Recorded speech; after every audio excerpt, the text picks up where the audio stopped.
Hey everybody, welcome back to my channel. Hopefully you're having a good day today. This is WireDogSec, and I'm happy to be here with you. Let's get into it. Hit that subscribe button, hit the like button, comment below. You guys already know what to do. Got an article here from Data Breach Today. LA School District accounts appear on dark web before attack. Hacked accounts may have made district an easy ransomware target. And I had posted a video about this the other day, so go ahead and check that video out. And we all know that these attackers are targeting these schools, district, these school systems, what have you, because they tend to be soft or easy targets. They usually don't have the appropriate IT budget to invest into cybersecurity resources that can strengthen their countermeasures to defend against such attacks. But let's get down into this article. The Labor Day weekend ransomware incident at Los Angeles Unified School District is drawing serious attention from the U.S. government, a move that signals growing concern with mostly Russia-based cybercriminals striking soft targets while following encrypting malware. 6 FBI agents and other agencies are helping that school district out. Let's see here if anything else is interesting. And we all know from the other video that the FBI did assist the school in the recovery or incident response areas. When they do get hacked, they tend to share information with the FBI so they can in turn spread that information with the appropriate individuals to better secure their environments. Those IOCs, little write-up or debriefing about what this attacker group did or what type of attack this was, stuff like that. All the fancy details. In addition to FBI, the other agencies include the Department of Education, Department of Homeland Security, GSA, blah, blah, blah, local law enforcement. Let's see here.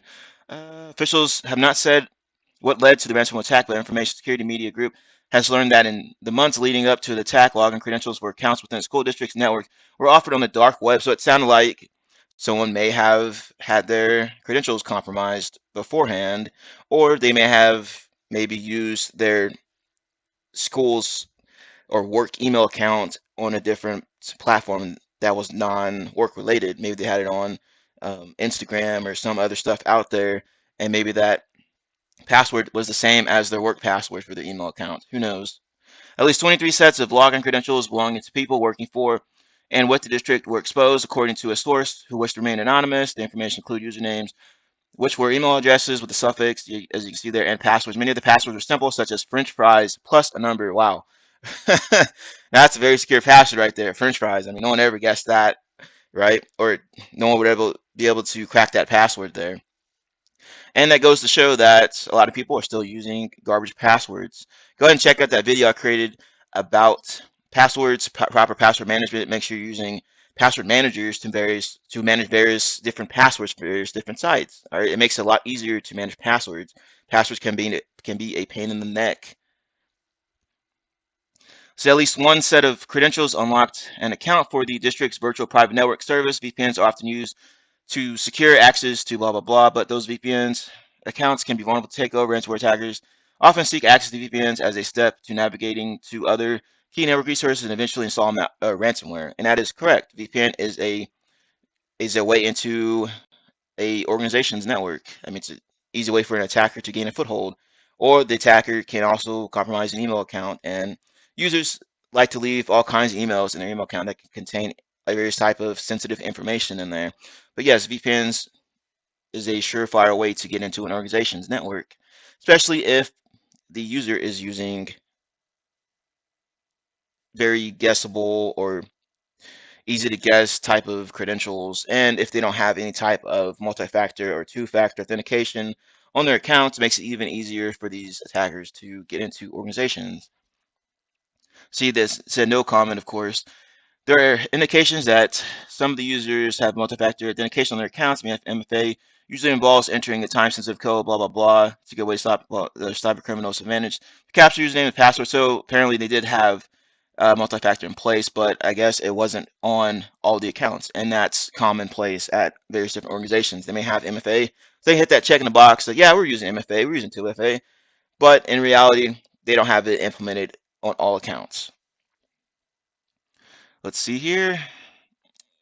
Was in the process of a large-scale MFA rollout. It plans to make MFA mandatory starting on September 12th, which is relatively soon here.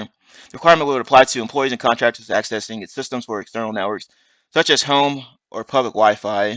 What about email? Does that fall under this category? Hopefully it does. Users can use Microsoft Authenticator app, which is well known. Obtain oh crap, SMS message or phone call. That's terrible.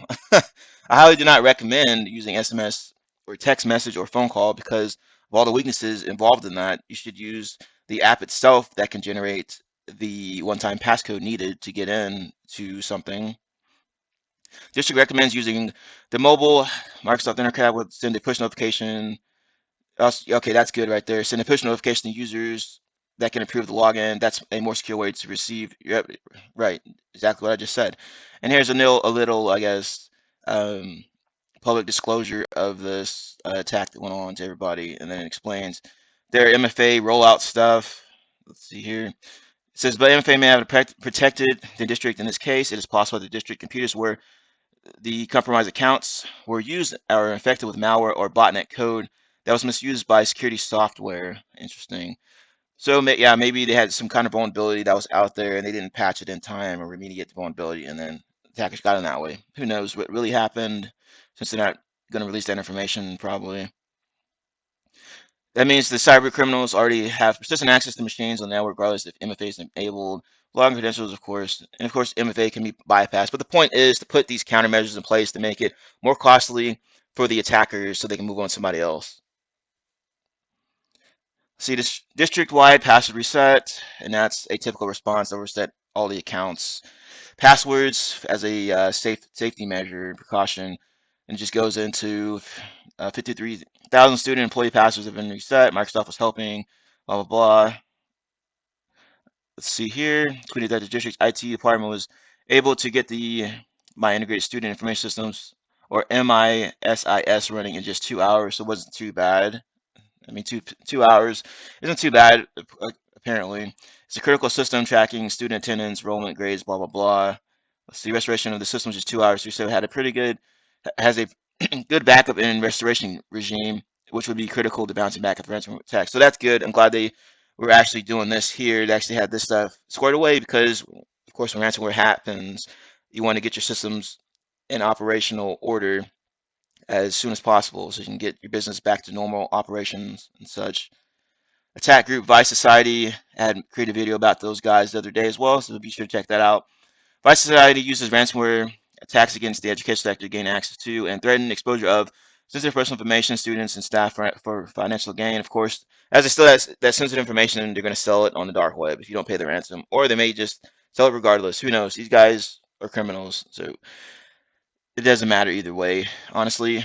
But I'm with the FBI. I don't recommend paying the ransom because you don't know what you're going to get. You don't know if the decryptor they give you is going to work or what. It says the ransomware groups often steal sensitive data prior to launching their encryption or encrypting malware. That way, they have two levers with which to demand a ransom, hampering access to data and threatening to release personal data publicly.